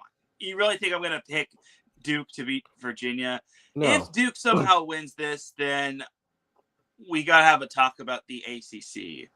Yes. I mean, I don't know. I don't know. This is that ACC is a mess. The ACC, yeah, I guess merge already with somebody. I'm sorry. I guess what the hell? Really, what is this nonsense? What is this crap? I don't know, man. But all right, Teran. Well, here we go, man. Let's make this really quick. We only got 9 minutes, if even that, in the show. My apologies. But let's go ahead and get ourselves some NFL picks here. Because while we're here at the end, we've already reached it. So, okay, a little bit of preview time for the NFL. Well, it's been fun. It's been a fun year. And again, we start to see who the real team is, who the real teams are, and definitely the fakers. But again, we're just going to go stupid rapid fire through here. But obviously, we've seen the Lions get a big victory over the Cowboys, 44-30 on Thursday Night Football, which is the weirdest Thursday Night Football ever. I still can't really understand what I was watching that day. But anyway, all right, Teran, here we go, man. Seahawks, Falcons, kick it off. 9-3 Seahawks, 4-8 Falcons. Quick and dirty. Like I said, we only got a few minutes left. Who you got? Seahawks, easy money.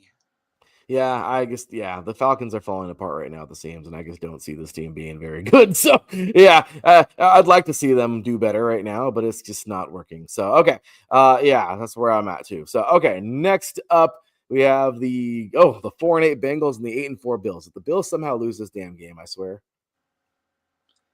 Bills can't afford to lose this one. They are in desperation mode. Cincinnati's coming off of a big win, but honestly, I think Buffalo pulls this one off.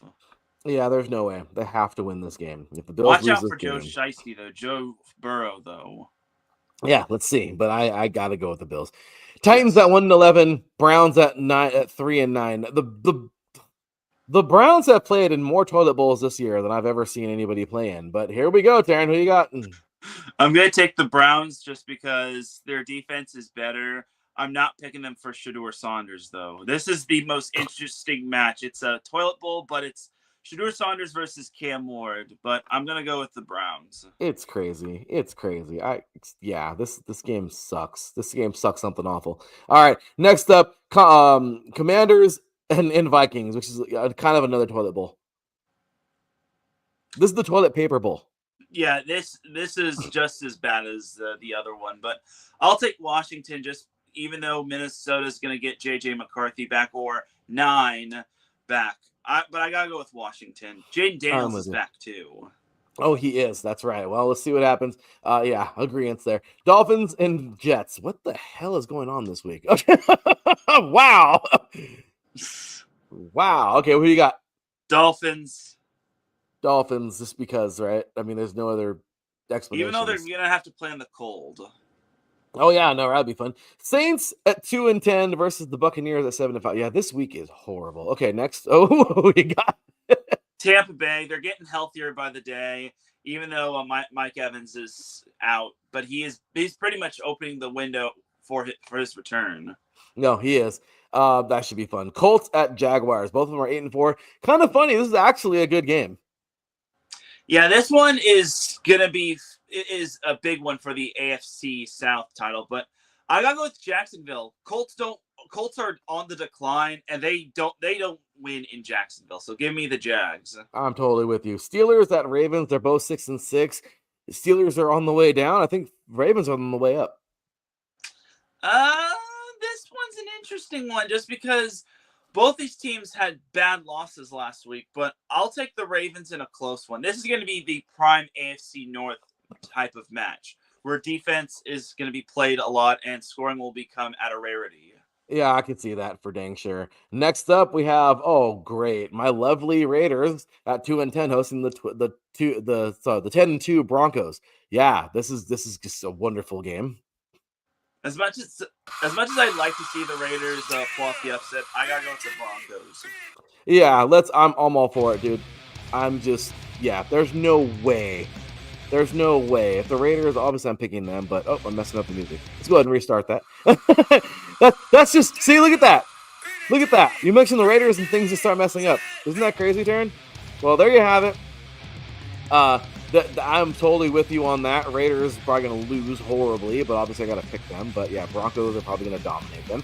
Okay, next up here, we have the Bears at 9-3 and the Packers at 8-3-1. Teran, this is going to be a great game, actually, I think. I'll take the Panthers. I think Chicago's due for an L, and Packers still have their number for the most part. Yeah, I think so too. I'm going to go Pat Go in this game. Let's see what happens. Rams at 9-3, Cardinals at 3-9. Again, the suck fest continues in this week. Rams are going to bounce back from last week. Last week was kind of a little bit of a random fluke, random blip on the radar. Rams will steamroll the Cardinals. I totally agree with that one. Sunday Night Football. We'll talk about this one more tomorrow, but Texans at 7-5, Chiefs at 6-6. Who you got? I got the Chiefs. Chiefs have been really good at home. Houston's defense, as good as it is, I think the Chiefs are going to figure it out. I think so too. We'll see what happens, but yeah, Chiefs are just too good. Then Monday Night Football, man, Eagles at 8-4, Chargers at 8-4. Your team is looking hot. Can they get this thing done? Well, they kind of struggled against the Raiders. I hope they can. I'm obviously picking the Chargers. But, man, if there's ever a game that the Eagles have to figure out, this is the type of game. But give me the Bolts. We'll see if they can actually figure out the Eagles. Yeah, I'm taking the Chargers, dude. I think they're just, I don't know, something about the Eagles right now is just a little weird. The Chargers are home. This team is getting better. I like them a lot, man. So, obviously, we have some bye weeks, much needed for these four teams, the Patriots, Giants, 49ers, and Panthers, all in different wavelengths, but late bye week in week 14 this week. And then, of course, we'll talk about this one more tomorrow, but Thursday Night Football, Falcons and Buccaneers, AFC South battle in primetime. Teran, it has been a fun one, dude. Any last thoughts, comments, anything on anything football for this week? Florida State might actually be going bowling, even with the 5-7 record, because Kansas State dropped out because their coach retired. That's crazy. That's freaking crazy.